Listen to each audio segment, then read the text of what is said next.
नमस्कार दोस्तों, आप सभी का हमारे गांव टाइम्स यूट्यूब चैनल पर स्वागत है।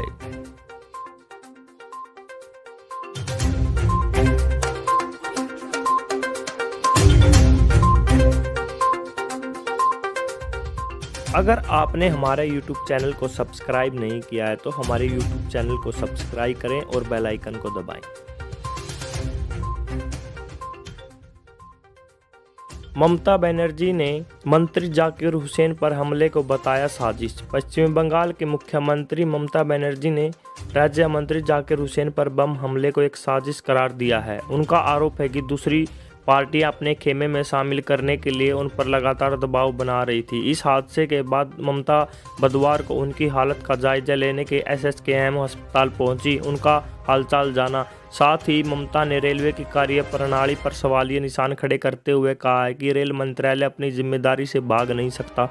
उन्होंने विपक्षी पार्टियों के राज्य में खराब कानून व्यवस्था के दावे को नकार दिया है। मुख्यमंत्री ने कहा है कि हमले रेलवे परिसर में हुआ है और यह केंद्र के अधिकारी क्षेत्र में आता है। ममता जाकिर हुसैन पर हमला सुनियोजित था। कुछ लोगों ने बम धमाके को रिमोट कंट्रोल से अंजाम दिया। यह एक साजिश है। पिछले कई महीनों से कुछ पार्टियां जाकिर हुसैन पर ज्वाइन करने का दबाव बना रही थी। मैं कुछ खुलासा नहीं करना चाहती हूं क्योंकि जांच जारी है। हमलावरों को जाकिर हुसैन हर आवाजाही के बारे में जानकारियां थी और उन्होंने उनका अवश्य पीछा किया होगा। बनर्जी ने कहा है कि न केवल CID बल्कि राज्य STF और इनकाउंटर फोर्स CISF इस मामले की जांच में मदद करेगी। मुख्यमंत्री ने बम धमाके में गंभीर रूप से घायल लोगों को मुआवजे के तौर पर 5 लाख रुपए और मामूली घायलों के लिए 1 लाख रुपए देने का ऐलान भी किया है। ममता ने कहा है कि सुरक्षा चूक पर रेलवे अपनी जवाबदारी से कैसे भाग सकती है, वो भी तब जब हमला रेलवे स्टेशन पर हुआ हो। हमले के वक्त कोई भी सुरक्षा कर्मचारी रेलवे स्टेशन पर नहीं था। कोई बत्ती बिजली नहीं थी, पूरा अंधेरा था। रेलवे पुलिस कहाँ क्या कर रही थी? रेलवे को इस जांच में सहयोग करना चाहिए। उन्होंने कहा कि रेलवे स्टेशन रेलवे की संपत्ति है और सुरक्षा का जिम्मा रेलवे पुलिस का होता है। यह हमारा अधिकार न्यायिक क्षेत्र में नहीं है। बनर्जी ने कहा है कि धमाके में कुल 26 लोग घायल हैं। राज्य सरकार ने मामले की जाँच का जिम्मा CID को सौंप दिया है। बात बढ़ते हैं अगली बड़ी खबर की तरफ। राकेश टिकैत बोले, केंद्र सरकार गलतफहमी में नहीं रहे, फसलों को जला देंगे मगर वापस नहीं जाएंगे। भारतीय किसान यूनियन के नेता राकेश टिकैत ने फिर कहा है कि केंद्र किसान आंदोलन को लेकर किसी भी गलतफहमी में न रहे। हरियाणा में आयोजित महापंचायत में टिकैत ने कहा है कि केंद्र यह न सोचे कि किसान फसल की कटाई के लिए वापस चले जाएंगे और आंदोलन खत्म हो जाएगा। टिकैत ने कहा है कि हम अपनी फसलों को जला देंगे लेकिन वापस नहीं जाएंगे। सरकार यह न सोचे कि विरोध 2 महीने में खत्म हो जाएगा। हम फसल की कटाई के साथ साथ विरोध करेंगे। उन्होंने कहा है कि फसलों की कीमतों में वृद्धि नहीं हुई है लेकिन ईंधन की कमी बढ़ गई है। जरूरत पड़ी तो हम अपने ट्रैक्टर को पश्चिमी बंगाल में भी ले जाएंगे। किसानों को वहाँ भी MSP नहीं मिल रही है। खड़गपुनिया और बालसमंद में आयोजित महापंचायतों में राकेश टिकैत ने किसानों से आह्वान किया है कि उन्हें एक फसल की कुर्बानी देनी पड़ सकती है। उन्होंने कहा है कि सरकार कहती है फसल की कटाई का समय आ गया है इसलिए किसान वापस चले जाएंगे, लेकिन किसान फसल की कुर्बानी देने को तैयार हैं। किसानों ने भी हाथ उठाकर टिकैत की बात का समर्थन किया है। टिकैत ने कहा है कि अगर नौबत आई तो किसान अपनी कृषि यंत्रों के साथ दिल्ली पहुंचेगा। इसके लिए किसानों को जागरूक भी किया जाएगा। 40,000 किसानों को ट्रैक्टर के साथ इकट्ठा किया जाएगा। राकेश टिकैत ने कहा है कि सरकार कह रही है कि 2 माह में अपने आप आंदोलन खत्म हो जाएगा क्योंकि किसान फसल काटने के लिए गांव चला जाएगा, परंतु सरकार किसी वहम में न रहे। किसान चाहे अपनी खड़ी फसलों में आग लगानी पड़े, एक फसल की कुर्बानी देनी पड़े, परंतु आंदोलन समाप्त नहीं होगा। उन्होंने कहा है कि किसान सरकार को एक भी दाना नहीं देगी, खड़ी फसल में आग लगा देंगे, केवल अपने ही दाना रखेंगे। इसलिए सरकार को किसी प्रकार की गलतफहमी में नहीं पालना चाहिए। उन्होंने कहा है कि 40 लाख ट्रैक्टर पूरे देश में जाएगा। यह ट्रैक्टर वह भी हैं और किसान भी हैं और फिर किसान दिल्ली जाएगा। अब की बार हल क्रांति होगी। किसान अपनी सभी कृषि औजारों के साथ दिल्ली जाएगा। अभी तो लाठी दिखाई है लेकिन सरकार यह नहीं जानती कि किसान इस लाठी पर और भी बहुत कुछ लगाता है। टिकैत ने कहा कि हरियाणा में महापंचायतों के बाद अब पंजाब, हिमाचल, राजस्थान, गुजरात, बंगाल में भी पंचायतें होंगी। पश्चिमी बंगाल में भी ट्रैक्टरों का जत्था पहुंचेगा, वहां भी इनका सफाया कर देंगे।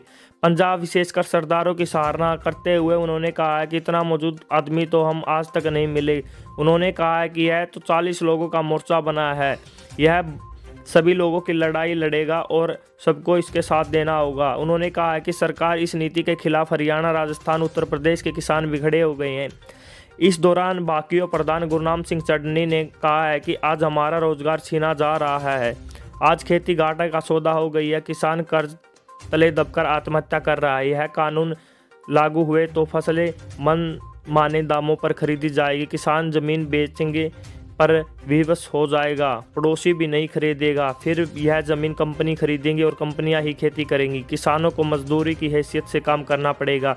इससे पूर्व खड़गपुनिया में पहुंचने पर राष्ट्रीय प्रवक्ता राकेश टिकैत और गुरनाम सिंह चन्नी को पगड़ी पहनाकर और स्मृति चिन्ह देकर सम्मानित किया गया। इस अवसर पर मास्टर कपूर सिंह, पवन पुरी महाराज, सरपंच प्रतिनिधि रणधीर सिंह पूनिया, वजीर सिंह पूनिया, रामचंद्र मतलोडा, बल्ली सरसाना, सुदेश चहल पूनिया, सत्य पहल दिल्ली, मनदीप पूनिया, शमशेर सिंह, टेकराम कंडेला, धर्मवीर गुरनाना, रवि आज़ाद, बिल्लू खांडा, राम भगत शर्मा, सोमवीर सांगवान, महेंद्र सिंह पूनिया व हंसराज आदि मौजूद रहे।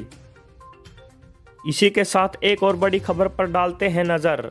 नए कृषि कानूनों को लेकर मंत्रालय के अधिकारियों से मिला सुप्रीम कोर्ट का पैनल। नए कृषि कानून के लिए सुप्रीम कोर्ट की तरफ से नियुक्त पैनल ने बृहस्पतिवार को कृषि से जुड़े विभिन्न मंत्रालयों के अधिकारियों के साथ बैठक की जानकारी दी। पैनल ने कहा कि उसने नए कानूनों को लेकर कृषि, खाद्य प्रसंस्करण, उद्योग और उपभोक्ता मामले के मंत्रालयों के शीर्ष अधिकारियों के साथ मंत्रणा की है।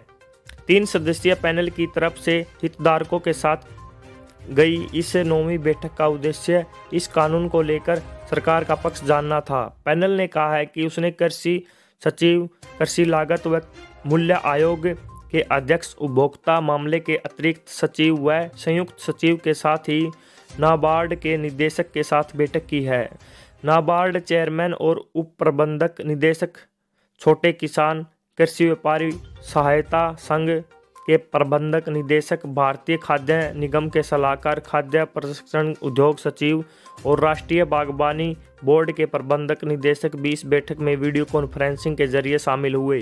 पैनल ने इन अधिकारियों से तीनों कृषि कानूनों पर उनकी राय और सुझाव मांगे। पैनल ने कहा है कि उन्हें अधिकारियों की तरफ से बहुत सारे सुझाव मिले। बढ़ते हैं अगली बड़ी अपडेट की तरफ। दिल्ली के शिक्षक निदेशक उदित राय गुरुवार को सोशल मीडिया पर एक वीडियो सामने आने के बाद विवादों में घिर गए हैं। इस वीडियो में वह सरकारी स्कूलों में छात्रों से परीक्षा के दौरान किसी भी तरह की उत्तर पुस्तिकाएं भरने और उन्हें खाली ना छोड़ने के लिए कह रहे हैं। कक्षा 12वीं के छात्रा से बातचीत के दौरान उन्होंने कहा है कि केंद्रीय माध्यमिक शिक्षा बोर्ड CBSE से कहा गया है कि अगर छात्रा अपनी उत्तर पुस्तिका में कुछ लिखते हैं तो उन्हें अंक दे।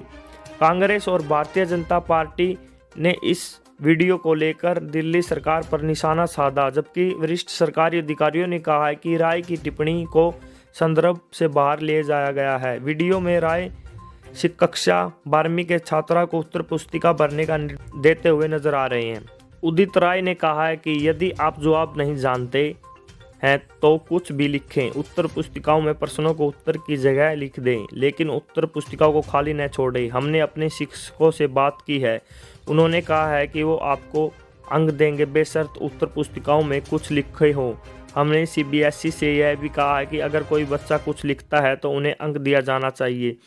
वही जब इस वीडियो को लेकर उनसे पूछा गया तो उन्होंने इस पर कोई टिप्पणी नहीं की।